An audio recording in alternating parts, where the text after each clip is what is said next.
Que a graça e a paz deste Deus que é grande, grande é o nosso Deus, nós possamos cantar com alegria. E neste domingo, em qualquer domingo, nós nos juntamos para falar sobre a grandeza do nosso Deus e sobre a sua vitória. É verdade que esta época do ano faz-nos pensar em Natal, mas domingo é sempre dia de lembrar a ressurreição, porque domingo é o dia da vitória. Por isso nós nos reunimos no domingo e como cristãos já não guardamos o Shabat, mas o nosso sábado é este dia em que nós louvamos o nosso Deus pela grande vitória que Jesus ganhou para nós, morrendo na cruz e ressuscitando. E nós vamos lembrar a sua palavra que nos fala da vitória de Jesus e nós vamos cantá-la nesta hora, ficando de pé primeiro e lendo o texto bíblico de forma responsiva, como ele está apresentado, e diz assim a palavra do Senhor. Declarou-lhes Jesus: Eu sou a ressurreição e a vida. Quem crê em mim, ainda que morra, viverá, porquanto esta é a vontade de meu Pai.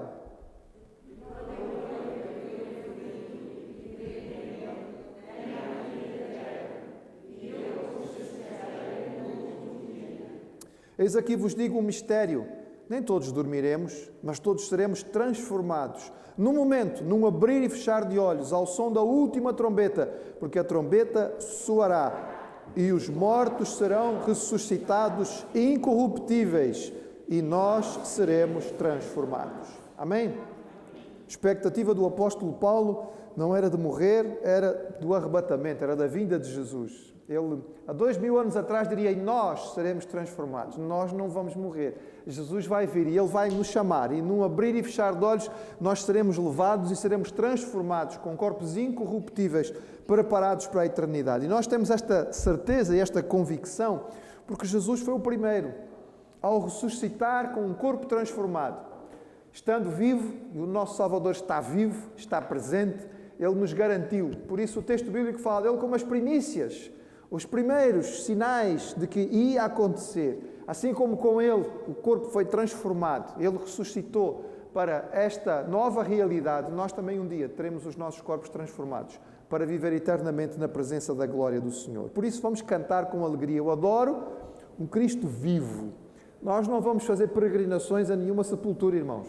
O Senhor está presente connosco, está aqui nesta hora para receber a nossa adoração e nós vamos adorá-lo desta forma.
Jesus ressuscitou, irmãos. Esta deve ser a nossa alegria. Devemos recordar isto com alguma frequência. Eu sei que Natal é a nossa época e, sem dúvida, nós gostamos muito do Natal, mas apesar de que na minha casa o Natal certamente era celebrado com muita satisfação, o dia mais marcante do ano lá em casa era o domingo da ressurreição. A minha mãe nos acordava sempre muito cedo, no domingo da ressurreição. Ela fazia questão de nos chamar ainda antes de... Não é? O sol estava começando a nascer. Era um domingo especial, era um domingo diferente. E eu lembro-me, não posso me esquecer, porque ela sempre vinha nos chamar com um grande sorriso. E aquilo que ela nos fazia assim que nos acordava era dizer: Ele ressuscitou. A sensação que eu tinha quando era pequenino ainda era mais ou menos do tipo: acho que a minha mãe já foi lá à sepultura e encontrou-a vazia e voltou para casa a correr para dizer que Ele ressuscitou. É claro que eu sabia que não era isto, mas era a sensação que ela transmitia. Irmãos, a alegria, que Jesus está vivo. Nós precisamos experimentar esta satisfação e transmitir àqueles que estão à nossa volta, porque vivo está o amanhã em frente. Sim, vivo está, não temerei, pois eu bem sei que é dele o meu futuro e a vida vale a pena. Cristo vivo está. Vamos louvar ao Senhor.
nós te agradecemos porque nós podemos cantar esta convicção, esta alegria, esta certeza de que Cristo está vivo.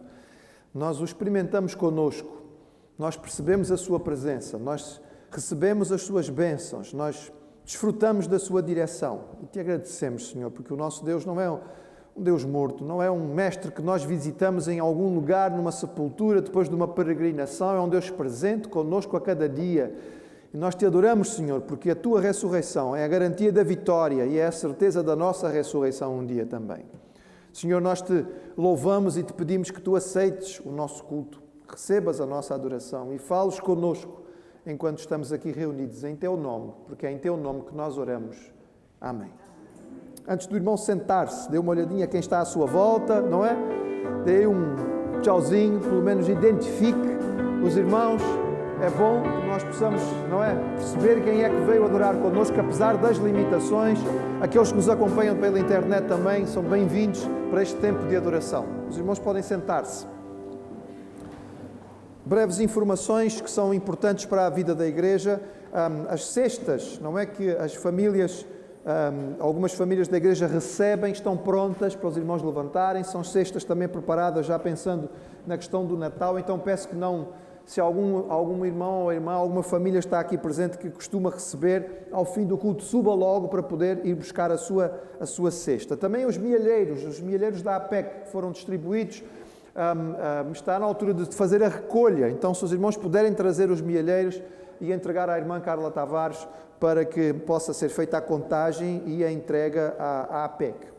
Nós, evidentemente, continuamos a acompanhar a situação da realidade dos doentes na nossa igreja, não é? O nosso irmão Léo está a recuperar com alguma sintomatologia, nada de grave, felizmente, mas ainda em isolamento. E recentemente, não é, há 2 dias, a nossa irmã Adelaide também deu positivo no teste. Ela tem estado bem, sem sintomas, mesmo aqueles sintomas mais comuns ela não os tem tido, mas tem que ficar em isolamento, não é? E este tempo também é sempre um tempo com alguma dificuldade e por isso nós oramos ao Senhor. Continuamos a acompanhar também de uma forma muito especial a nossa irmã Nídia em oração, pela perda que ela teve neste fim de semana passado, que o Senhor possa consolar, não é, o seu coração, estar com ela nesta hora. Este é um ano difícil, um ano diferente em muitos sentidos, mas graças a Deus a nossa igreja não tem estado parada, não é? As coisas continuaram a acontecer e mesmo os ministérios, houve um esforço grande para que os ministérios na igreja não estivessem parados. Os nossos jovens, por exemplo, tiveram várias atividades ao longo do ano e eles fizeram um pequeno videozinho só para que nós possamos ter uma noção do que foi acontecendo ao longo do ano com eles. E nós vamos ver agora, só para ficarmos um bocadinho mais informados.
Às vezes parece ficar a ideia de que os jovens crentes não podem fazer nada, não é? São crentes, então eles não podem ir aqui, não podem ir ali, não podem fazer isto, não podem fazer aquilo, não podem fazer aquilo outro. Às vezes fica uma lista tão grande do que eles não podem fazer ou que não devem fazer, parece que fica uma coisa muito negativa. E é bom vermos que os nossos jovens não estão presos nisto. Há tanta coisa, não é, boa, positiva, que pode ser feita. Inclusive, realmente foi um ano em que houve coisas que não eram tão habituais, como, por exemplo, o retiro, eles conseguiram fazer, apesar das limitações. As atividades junto com o Ministério Ágape têm sido muito interessantes. Se algum irmão participou, sabe do que é que eu estou a falar. Os irmãos não imaginam como foi engraçado e divertido mesmo, alguns dos momentos em que os jovens estiveram junto com os nossos irmãos de uma idade um bocadinho mais avançada. E foi uma coisa muito positiva que aconteceu ao longo deste ano. Então nós queremos agradecer ao Senhor por isto, pedir que Ele continue a capacitar as nossas líderes de juventude, a dar-lhes alegria e criatividade, que tiveram muita criatividade ao longo deste ano. E continuar a pedir também pelos nossos irmãos que precisam, não é, da bênção do Senhor em termos de saúde física. Vou pedir ao pastor Samuel, então, que nos dirija nesta oração. Nosso Deus e Pai, nós te queremos louvar pelo Teu grande amor e cuidado por nós. Obrigado, Pai Santo, por mais um dia de vida que nos dás. Estamos aqui, ó Pai, para celebrar o Teu nome, a Tua grandeza, reconhecendo as bênçãos que temos recebido de Ti e também expressando a nossa gratidão por isso mesmo. Obrigado, Pai Santo, porque ao longo do ano que vai caminhando para o seu fim, Tu nos guardaste, livraste-nos do mal, ó Pai Santo, sustentaste as nossas vidas, supriste as nossas necessidades e nós te queremos agradecer, ó Pai. Somos testemunhas vivas da Tua graça e da Tua misericórdia. Muitos não puderam chegar onde nós chegamos e nós só te queremos agradecer, ó Pai Santo, por nos teres permitido viver até este último mês do ano. Ó Pai, nós te louvamos, porque apesar das dificuldades, também experimentamos momentos bons de alegria e de gratidão também. Nós te louvamos e queremos reconhecer isso. Obrigado pelos nossos irmãos que recuperaram a sua saúde. Continuamos a interceder por aqueles que ainda estão acamados, que ainda estão no leito de dor, que Tu possas também auxiliá-los, ó Pai, sustentando-os com o Teu braço santo. Obrigado por todos aqueles que já recuperaram e em breve esperemos que estejam aqui conosco para juntos celebrarmos também a Tua graça e a Tua proteção. Obrigado por cada família aqui representada. Obrigado também, Pai Santo, pelas forças que tens dado à família enlutada, em particular a nossa irmã Dona Nídia. Nós te agradecemos pela esperança que temos em Cristo Jesus. Obrigado pelo Ministério dos Jovens, por tudo aquilo que puderam realizar ao longo do ano, apesar de todas as restrições. Nós te agradecemos porque a Tua Igreja continua viva e ativa e a exercer as suas funções, cumprindo a sua missão. Obrigado mais uma vez, ó Pai, Tu és um Deus dos vivos e nós te agradecemos porque Jesus venceu a morte. Estamos aqui para celebrar a sua vitória sobre a morte. Agora, ó Pai Santo, nós te pedimos que Tu prepares os nossos corações. Enquanto ouvimos a Tua palavra, o Teu recado, que nos será trazido pelo Teu servo, nosso pastor, nós suplicamos a Tua graça, a manifestação da Tua presença e a influência do Espírito Santo, para que os nossos corações estejam abertos e sensíveis para ouvir aquilo que Tu tens para cada um de nós. Unge-o, usa-o e fala através dele. Nós te pedimos tudo isso e agradecemos em nome de Jesus. Amém. Ainda chamar a atenção ou convidar os irmãos, despertá-los, não é? Desafiá-los para a participação naquilo que realmente vai acontecendo na vida da igreja. Por exemplo, hoje à tarde, às 4 horas, nós estaremos reunidos através do Zoom para o nosso tempo de oração. Temos um grupo interessante de irmãos que participam, mas acredito que muitos outros também poderiam estar presentes e não têm participado e é bastante fácil, não é? Depois às 5 horas teremos escola dominical, portanto os adultos estarão reunidos, a classe de jovens casais estará reunida. Eu percebo no verão que nós pudéssemos querer aproveitar, talvez o domingo à tarde, sair um bocadinho, aproveitar o sol, etc. e tal. Mas, irmãos, o verão já foi, não é? Os dias estão fechados, estão de chuva, provavelmente vamos estar em casa. Em vários dos locais onde nós moramos nem sequer podemos sair porque há uma restrição de saída durante a parte da tarde. Estamos em casa, vamos aproveitar. É uma bênção que nós temos, poder estar juntos de alguma maneira, e eu desafio e convido os irmãos a estarem connosco. Há muitas coisas que podem nos tirar o sono. E há um problema relativamente comum do consultório médico, é as pessoas irem procurar ajuda profissional. Não estou a conseguir dormir, não é? Não consigo adormecer, ou acordo à meia-noite e já não durmo mais, fico com a cabeça cheia de coisas a pensar. E entre as coisas que podem tirar o nosso sono, uma certamente que tem alguma legitimidade, serão dívidas. Quando temos dívidas, perdemos o sono, tentando pensar como é que vamos resolver isso. Quanto maior a dívida, mais complicado. Sobretudo se ela tiver um valor significativo e nós soubermos que os nossos recursos não chegam para isso. A Bíblia nos diz que a maior dívida que nós temos é impagável. Nós não temos como pagá-la. Como nós não tínhamos como pagá-la, o Senhor providenciou uma maneira de que ela fosse paga, de uma forma extraordinária na sua graça. E é o que nós encontramos na palavra. E vamos abrir o texto para ler. Estamos em Colossenses, capítulo 2, estamos a meditar neste texto, desta carta extraordinária que Paulo escreveu à igreja que ele não conhecia, no Vale do Lico, na cidade de Colossos, e também para a igreja de Laodiceia, combatendo a heresia que diminuía o significado de Jesus, que dizia, Jesus é interessante, é bom, bonzinho, mas não chega, preciso mais. Sim, são muitas etapas para nós podermos chegar lá, muitos níveis, não é para toda a gente. E Paulo escreve esta carta para mostrar a superioridade e a suficiência de Jesus. Capítulo 2, vamos recordar, a partir do versículo 8, nós estamos a meditar neste trecho até ao verso 15. Eu convido os irmãos para ficarmos de pé, em reverência à palavra do Senhor. De 8 a 15, diz assim, chamada de atenção de Paulo para os falsos mestres que estavam em Colossos. Cuidado, que ninguém vos venha a enredar com a sua filosofia e vãs sutilezas, conforme a tradição dos homens, conforme os rudimentos do mundo e não segundo Cristo. Porque nele habita corporalmente toda a plenitude da divindade. Também nele estás aperfeiçoados. Ele é o cabeça de todo o principado e potestade. Nele também fostes circuncidados, não por intermédio de mãos, mas no despojamento do corpo da carne, que é a circuncisão de Cristo, tendo sido sepultados juntamente com ele no batismo, do qual igualmente fostes ressuscitados mediante a fé no poder de Deus, que o ressuscitou dentre os mortos. E a vós outros que estáveis mortos pelas vossas transgressões e pela incircuncisão da vossa carne, vos deu vida juntamente com ele, perdoando todos os nossos delitos, tendo cancelado o escrito de dívida que era contra nós e que constava de ordenanças, a qual nos era prejudicial, removeu-o inteiramente, encravando-o na cruz e despojando os principados e as potestades, publicamente os expôs ao desprezo, triunfando deles na cruz. Pai, a tua palavra é extraordinária e nós precisamos do teu Espírito que a inspirou para nos ajudar a entendê-la e a aplicá-la nas nossas vidas, e é o que te rogamos nesta hora, em nome de Jesus. Amém. Os irmãos podem sentar-se. Jesus trazia tudo o que nós precisamos para a salvação. Era esta a mensagem que Paulo estava a transmitir aos crentes de Colossos.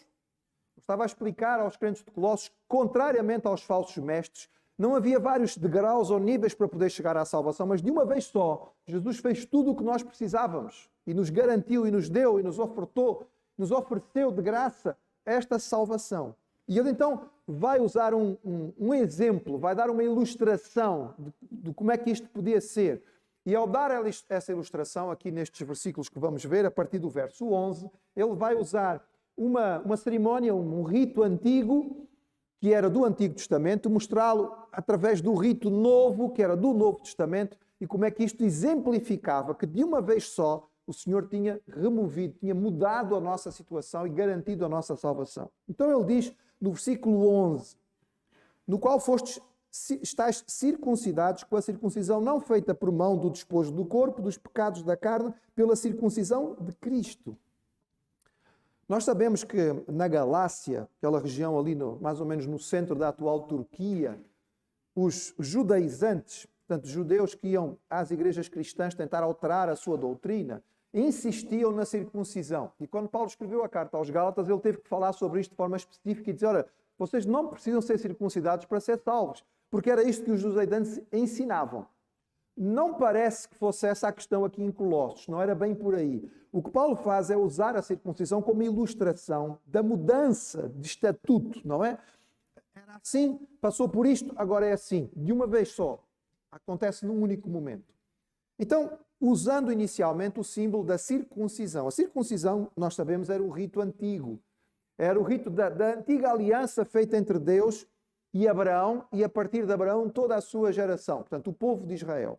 Era o rito de introdução, digamos assim, à comunidade do povo de Deus. A criança, o menino com 8 anos, era levado diante do rabi, diante do sacerdote, era circuncidado e a partir daí ele era declarado membro do povo de Deus, parte da família de Deus. Agora, este ato tinha como objetivo que houvesse a compreensão do povo de Israel que era um povo separado, um povo diferente e um povo puro, um povo santo. Porque a circuncisão, no sentido bíblico, não se preocupava tanto com a questão física, mas tinha que ser interna, tinha que ser espiritual. Por isso, mesmo na lei, estava lá definido isto. Em Deuteronômio 10, no verso 16, diz, circuncidai, pois, o vosso coração, e não endureçais a vossa cerviz. Cerviz é o pescoço duro, aquele pescoço que não aceita, não é? O curvar-se. É isso que ele estava a dizer ao povo. Vocês têm que ser circuncidados no coração. A vossa vontade tem que ser submissa àquilo que Deus quer. Mas o povo não entendeu isto. Continuava baseado no rito físico, exterior, e não mudava o interior. E por isso, na época dos profetas, os profetas tiveram que insistir com isto. Jeremias, capítulo 4, dizia, circuncidai-vos para o Senhor, circuncidai o vosso coração. Era este o foco, era esta a preocupação. E isto, mesmo depois do exílio, o povo teve que sofrer o exílio para poder perceber a disciplina de Deus. Israel ainda não tinha entendido que a mudança que Deus queria era interna. Os mais zelosos no tempo de Jesus, que eram os fariseus, só estavam preocupados com o exterior. Por isso Paulo dizia, vocês são poucos caiados, estão muito preocupados com o que as outras pessoas veem, mas dentro vocês não mudaram nada. Então, quando Paulo escreveu aos Romanos, ele falou sobre este assunto. E ele dizia assim em Romanos capítulo 2, porque o judeu é aquele que o é interiormente. E a circuncisão válida é do coração, no espírito, não segundo a letra, e cujo louvor não procede dos homens, mas de Deus. Ou seja, o Senhor queria uma mudança interior. E os hereges que estavam a anunciar um processo tão complicado, não entendiam que em Jesus nós tínhamos esta mudança espiritual feita de forma completa. A circuncisão, Paulo cita aqui neste versículo 11, é a circuncisão espiritual, era a purificação. O novo nascimento era simbolizado por este rito antigo, ou lembrava este rito antigo, e era então descrito por Paulo agora, na ilustração seguinte, com o rito novo. Porque Jesus não insistiu no rito da circuncisão, mas ele foi buscar uma tradição, uma prática antiga e lhe deu um novo significado que era o batismo. Versículo 12. Sepultados com ele no batismo, também ressuscitastes pela fé no poder de Deus que o ressuscitou dentre os mortos. Esta é uma das vezes em que Paulo, nas suas cartas, faz a explicação espiritual do simbolismo do batismo. Ele diz, quando nós somos batizados, o batismo simboliza o que aconteceu connosco em termos de novo nascimento. Aquele velho eu, a velha natureza, aquele eu que era pecador, que estava separado de Deus, morreu. Acabou. E quando acontece uma coisa destas, é preciso enterrar. E então a pessoa é mergulhada nas águas. Ela é colocada, não é? Algumas pessoas já referiram que os batistérios nas igrejas evangélicas parecem sepulturas. Mas é isso mesmo. A ideia é exatamente esta. Mas não fica sepultado, porque a seguir sai. E quando sai, significa a nova vida. Ressuscitou. Aquela água não é água santa, ela não é benzida, ela não purifica ninguém, é apenas simbólico do que aconteceu. E aconteceu em quantas etapas? Num único momento, foi o novo nascimento, nasceu. A criança não vai nascendo, ela nasce. Nós não vamos nascer, nascemos, não é? Não tínhamos nascido e de repente nascemos. Fomos mergulhados e saímos. E era isto que Paulo estava aqui a dizer, que era simbólico desta mudança absoluta que acontecia em Jesus. É bom lembrar, irmãos, que nesta época o batismo representava uma transição direta do paganismo para a fé cristã. Entre os colossenses, a esmagadora maioria dos membros daquela igreja seriam gentios. Não tinham passado pela tradição judaica, pela religião judaica. Eles tinham, simplesmente de pagãos, tinham-se convertido ao cristianismo e tinham aceito Jesus como seu Salvador. Isto era realizado em adultos, era um ato público, era um testemunho de fé. Normalmente estas pessoas eram instruídas. Ao longo do primeiro século, a igreja foi tornando cada vez mais rigoroso o método e o tempo de preparação para o batismo, porque muitas pessoas tinham sido batizadas rapidamente depois do momento de conversão e depois tinham voltado atrás. Então, ao longo do primeiro século, nós vemos que a igreja foi pedindo cada vez mais tempo e mais instrução antes da pessoa ser batizada. Não que a instrução fosse capacitá-la, mas para que se pudesse ter a certeza, um bocadinho mais, não é? Já deu sinais de que realmente houve novo nascimento, para não ser uma coisa só da emoção do momento, não é? E era realizado por imersão, a palavra tem este significado, era este o simbolismo que estava a acontecer. Todo este processo falava da consciência de pecado. A pessoa tinha consciência da mudança que tinha acontecido com ela. Esta é a base, digamos, irmãos, para que os reformadores, não todos, mas um grupo dos reformadores e nós, batistas, nesta linha da tradição radical, não aceitemos o batismo infantil por esta compreensão de que a criança no colo da mãe não tem entendimento daquilo que está a ser feito, mas é necessário que a pessoa o tenha para poder ser batizada, e daí que entre nós não acontece o batismo infantil, mas apenas de pessoas com consciência, mesmo que seja uma criança, mas uma criança já com idade suficiente para entender aquilo que está a fazer. Isto simbolizava aquilo que aconteceu na nova vida e que vinha com o perdão. Antes estávamos mortos, agora estamos vivos. Versículo 13. E quando vós estavais mortos nos pecados e na incircuncisão da vossa carne, vos vivificou juntamente com ele, perdoando todas as ofensas. Irmãos, morte é separação. Biblicamente falando, é sempre isto. Não é? Quando o homem foi avisado lá no jardim, se tu comeres daquela árvore, certamente morrerás. E o homem comeu. E não caiu duro no chão logo a seguir. E alguém diz, mas Deus disse que ele, se comesse, morria. Então, não é verdade. Ele comeu e não morreu. Morreu. Porque a Bíblia, quando fala em morte, fala em 3 tipos diferentes de morte. Existe a morte física, que é a separação do corpo e da alma, que é a que nós normalmente falamos. Mas há mais 2, biblicamente falando, que nós normalmente não mencionamos. A mais significativa na Bíblia é a morte espiritual. É a separação entre o homem e Deus. E foi o que aconteceu naquele momento. Quando o homem pecou, ele foi separado de Deus. E todos nós herdamos esta natureza. Nascemos já com esta tendência. Nós não precisamos ensinar os nossos filhos a pecar. Os pais não precisam ensinar os filhos a fazer alguma coisa errada. Eles vão naturalmente fazê-lo. E a partir de certa altura, e nós que acompanhamos crianças pequenas e os pais que têm aqui um bocadinho mais de idade e cujos filhos já são maiores, nós vamos percebendo que inicialmente até podiam fazer alguma coisa errada, mas faziam e ficavam atónitos. O que foi que aconteceu? Não sei, não percebi. Mas a partir de certa altura, eles fazem e escondem-se. Porque eles já sabem que fizeram o que não deviam. Escondem, tentam desculpar-se, tentam colocar a culpa no outro. Porquê? Já começaram a ter consciência de que isto eu não devia ter feito. E nesta altura já há responsabilidade. Nesta altura já há pecado. E este pecado separa-nos de Deus. E este é o problema do homem. É o problema da humanidade. E nós continuamos a tentar resolver o problema da humanidade com dinheiro, com comida, com condições, com educação, com estudo, com tecnologia, etc, etc, etc. E o homem tem cada vez mais de tudo isto e cada vez menos satisfação. Porque não vai conseguir resolver este problema que é interno, que é a nossa separação de Deus. E o que é que o texto diz? Estando nós mortos, ou seja, separados de Deus por causa dos nossos pecados, o Senhor fez o quê? Ele nos deu-se vida. Se morte é separação, vida é voltar. O terceiro tipo de morte que a Bíblia fala é o mais dramático de todos, é a morte eterna. Quando alguém que está em morte espiritual, ou seja, separado de Deus, morre fisicamente, aqui no mundo, fica eternamente separado do Senhor. Este é o drama da palavra.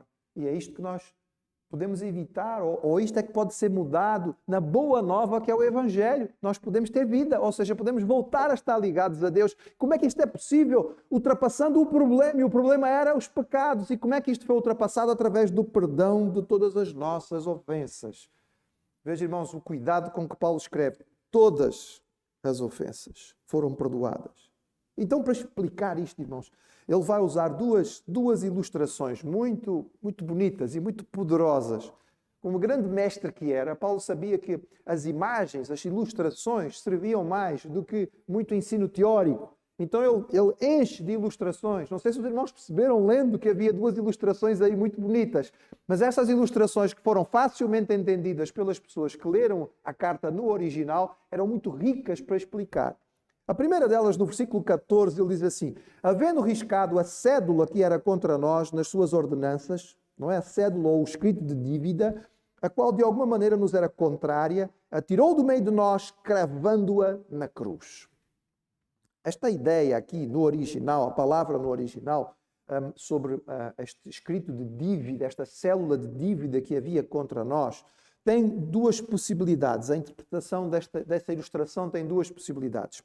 Pode ser que Paulo esteja a falar sobre uma declaração de dívida. Era uma coisa comum naquele tempo. A palavra no original, xerografon, lembra-nos a ideia de autógrafo, e porque realmente tinha a ver com autógrafo. O que acontecia? Escrevia-se um documento no qual falava-se da dívida que alguém tinha. Olha, fulano de tal tem dívida para com fulano de tal da quantia de tanto dinheiro, ou do produto tal, da máquina, do elemento tal não sei das quantas, ou do aparelho, ou disto ou daquilo. Podia ser uma série de coisas diferentes que estavam em dívida. Isto era descrito, esta cédula de dívida era escrita, e no fim, a pessoa que tinha a dívida tinha que ir lá assinar, né? Tinha que fazer o seu autógrafo, tinha que assumir a responsabilidade pela sua dívida. E este papel passava a ser então algo que era guardado pela pessoa que tinha que receber a dívida, não é? O devedor assinava e a quem era devido guardava o documento, e este documento era prova de que esta pessoa tinha um compromisso de dívida. Nós tínhamos um compromisso de dívida para com Deus. E o nosso compromisso de dívida não cabia numa folhinha, irmãos, era um calhamaço. Não? Era um calhamaço, porque dizia respeito a tudo aquilo que nós fizemos que era contra a vontade do Senhor, contra a lei de Deus. De forma consciente, propositada, sabendo que estávamos a fazer errado, responsabilizando-nos por aquilo que fizemos, e por baixo estava a nossa assinatura. E o que é que ele diz assim? Jesus pegou nisto e cravou na cruz. Quando Jesus foi e morreu na cruz, ele tomou o nosso escrito de dívida e acabou com ele, não é? Cravou-o na cruz, como se ele tivesse rasgado, como se a pessoa que tinha recebido o documento, o outro que tinha a dívida, deu-lhe o documento, pegou no documento, chamou o devedor e disse assim: olha, está aqui o teu escrito de dívida. Acabou, não há mais. Estás livre, não tens mais que pagar. E ele diz que foi isso que Jesus fez quando morreu na cruz. Mas uma outra possibilidade desta ideia também, irmãos, é que o escrito de dívida que ele aqui menciona e ele sugere podia ser uma declaração de crime. Quando alguém era condenado no sistema romano, era preciso que fosse definido muito claramente o porquê da pessoa ser condenada.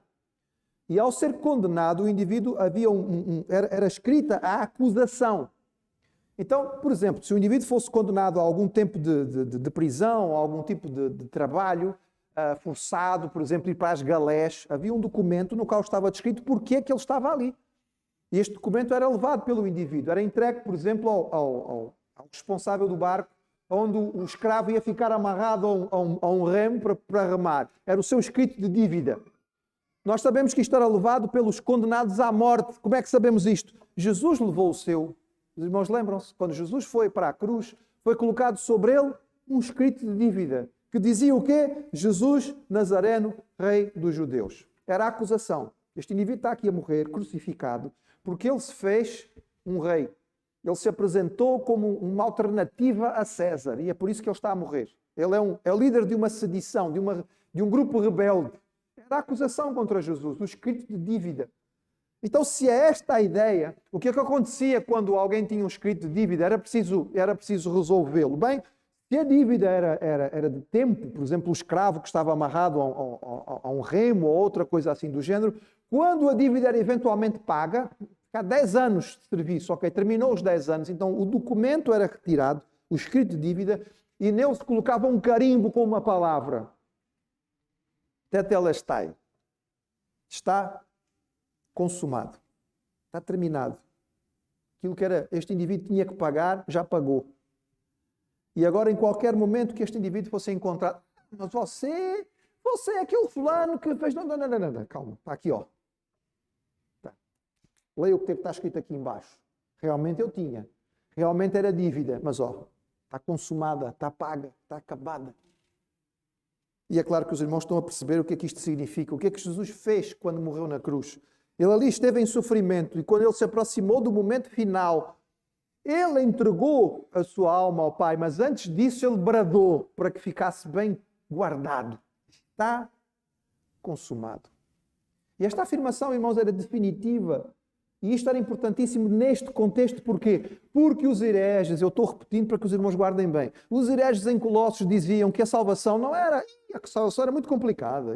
Eram muitas etapas. Era preciso o indivíduo ter muita paciência e nem todos chegavam lá. Era através de revelação espiritual, experiências de êxtase, que alguns iam tendo e iam subindo até um dia poderem chegar lá. Isso não tem nada a ver com isso. Jesus, de uma vez por todas, levou a nossa dívida, rasgou o nosso escrito de dívida, carimbou a nossa dívida com está consumado, para garantir que nós não temos mais nada disto diante do Senhor. Ele apagou, ele riscou a nossa acusação.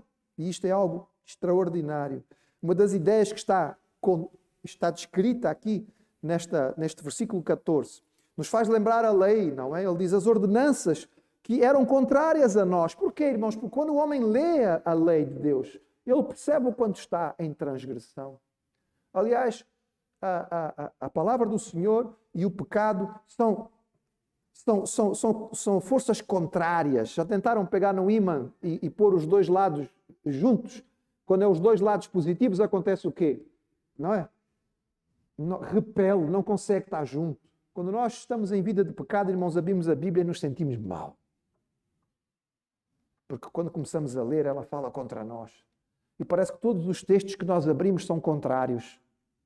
Quando nós não estamos bem com o Senhor e por acaso ainda temos a coragem de vir à igreja, de ouvir a mensagem, a gente sai com a sensação de que o pastor andava escolhendo a minha vida, de certeza absoluta. Né? Depois uma escuta lá em casa, ele depois alguém atrás de mim, o indivíduo sabe o que é que se passa comigo, que história é essa? Então aquela conversa que ele teve lá no púlpito não era para mim. Não, irmãos, não era. A palavra do Senhor. Mas nós sentimos, ela é contra nós. Também é verdade que é o contrário, irmãos. Se nós estamos bem com a palavra, se estamos bem com o Senhor, o pecado torna-se algo desagradável. Nós sentimos claramente que isto não vou... Só de pensar já afastamos da nossa mente porque sabemos que aquilo está errado. E é isto que Paulo está falando, algo extraordinário que aconteceu, desta mudança que o Senhor Jesus fez em nós. Não acabou a lei moral, irmãos. A lei moral continua presente, evidentemente, que nós sabemos que estas coisas são vividas pelo crente, mas não mais por obrigação. É como fruto do Espírito Santo, é como a presença do Espírito Santo. Por isso Paulo dizia que quando nós aprendemos a viver com o Senhor e aprendemos a amar a Deus e ao próximo, isto resume todos os aspectos da lei. E nós a cumprimos não por obrigação, mas porque naturalmente estamos a viver a vida com o Senhor. O tempo verbal no grego original, irmãos, é perfeito. Significa que aquilo que Jesus fez definitivamente e está acabado. Não tem mais nada para ser feito. Quando o homem tenta acrescentar algum esforço pessoal, algum sacrifício, vou subir aquelas escadas de joelhos que é para ver se não é sangro bastante e isto conta alguma coisa, Deus fica com peninha de mim. Irmãos, é blasfémia. De acordo com o ensino bíblico. Está a querer acrescentar alguma coisa a algo que Deus diz que está acabado. Então Deus te diz que está acabado, eu ainda vou fazer alguma coisa. Se Ele pegou a minha dívida e rasgou e deitou-a fora, na semana seguinte eu vou lá com um dinheirinho, olha, eu vim aqui pagar mais um bocadinho da minha dívida. Mas, meu amigo, qual foi a parte que eu rasguei a sua dívida que você não percebeu? Eu rasguei, você não viu eu rasgar o seu documento de dívida? Eu deitei fora. Não existe mais. Você veio pagar o quê?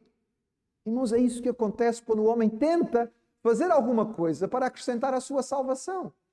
É contrário àquilo que é a palavra do Senhor, é ofensivo para Deus. E o homem, infelizmente, não entende isto, porque no seu orgulho acha que pode fazer alguma coisa para chegar ao Senhor. Mas Paulo ainda vai mais longe, irmãos. E no versículo 15 ele usa então uma segunda ilustração poderosíssima. E ele diz, versículo 15, e despojando os principados e potestades, os expôs publicamente e deles triunfou em si mesmo. Irmãos, Paulo está a usar aqui uma das ilustrações mais poderosas que poderia existir naquele tempo. Uma das imagens mais marcantes da vida e da história de Roma. Ele já tinha usado esta imagem escrevendo aos Coríntios, na segunda carta, dizendo assim, graças a Deus, que sempre nos faz triunfar em Cristo. A palavra triunfo aqui é fundamental. E por meio de nós manifesta em todo lugar a fragrância do seu conhecimento, porque para Deus somos o bom perfume de Cristo. A ideia de triunfo, irmãos, era uma ideia muito comum no mundo romano, porque era o ponto alto da vida de qualquer romano, de qualquer general romano. Um triunfo era o alvo, era o objetivo que este general tinha. O que é que acontecia nesta altura? Era o ponto alto da sua vida. Um general romano que tivesse tido uma vitória muito grande no campo de batalha era premiado com a autorização do Senado de entrar em Roma numa procissão triunfal. Não era qualquer tipo de vitória, irmãos. Tinha que ser uma vitória muito significativa.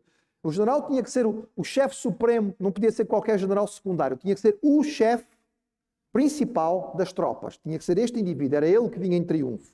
A vitória tinha que ser esmagadora, não podia ser uma vitóriazinha. Aquela vitória que foi assim, resvés, não é?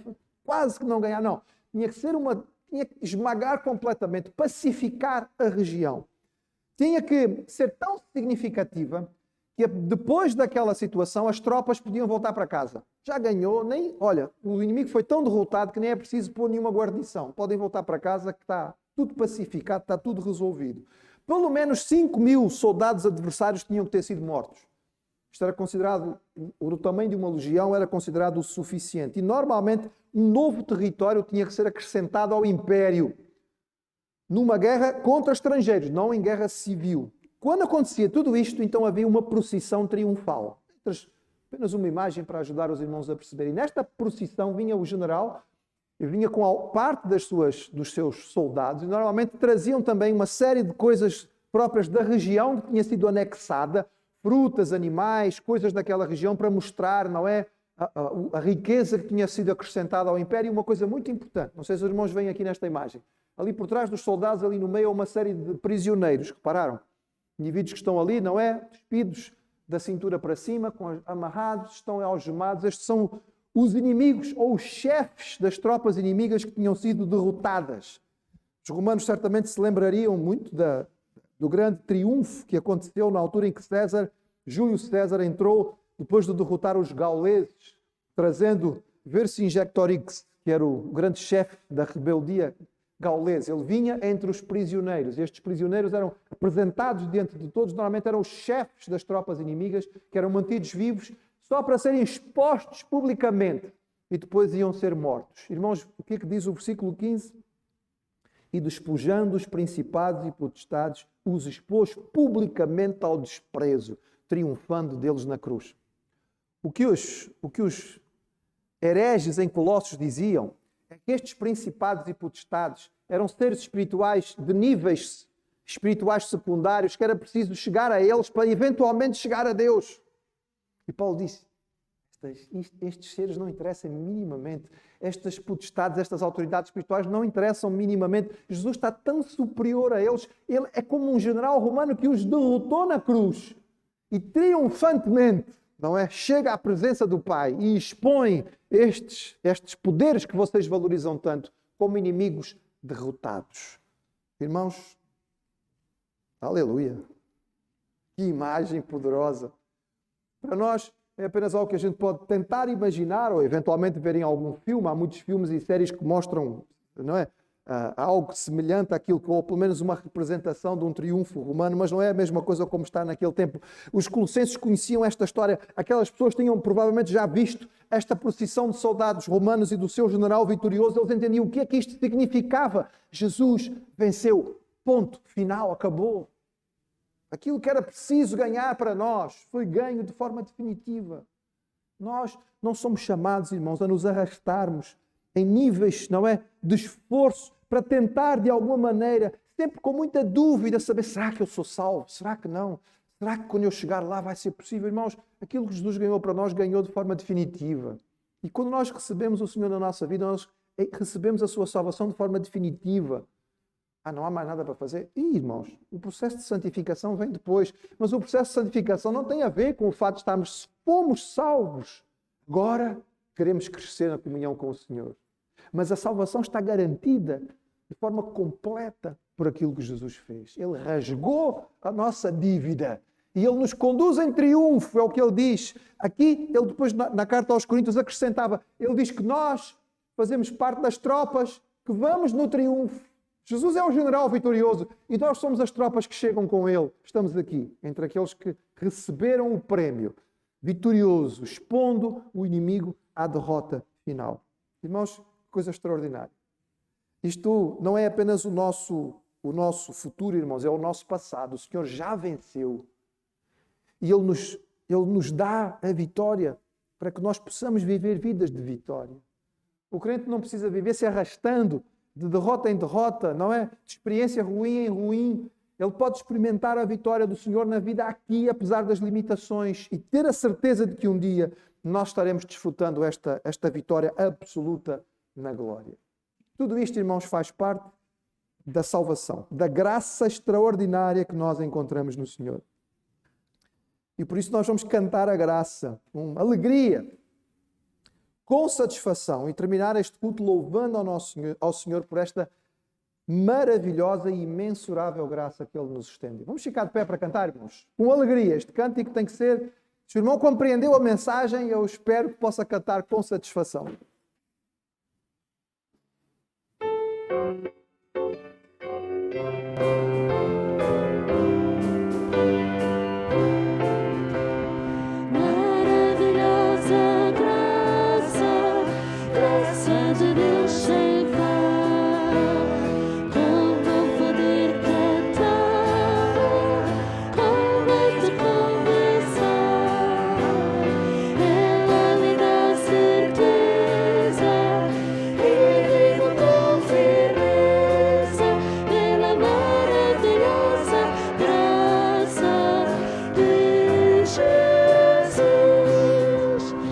Essa que maravilhosa graça.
Senhor, nós só podemos Te louvar e Te agradecer por esta graça tão grande. Porque nós não precisamos ficar em dúvida, porque a nossa dívida foi resolvida na cruz. Ó Senhor, louvado sejas, porque nós nunca chegaríamos lá. Não tínhamos recursos, não tínhamos meios, não tínhamos força para isto. Mas Tu, olhando para a nossa incapacidade, trouxeste-nos a Tua vida. E Te louvamos, Pai. Te louvamos pela vitória, Te louvamos pelo perdão, Te louvamos, Senhor, pelo triunfo que nós experimentamos em Jesus. Te rogamos que esta Tua palavra possa ser usada pelo Teu Espírito para cada coração, de acordo com as necessidades que cada um de nós tem de compreender esta Tua verdade. Nós Te pedimos isto em nome de Jesus. Amém.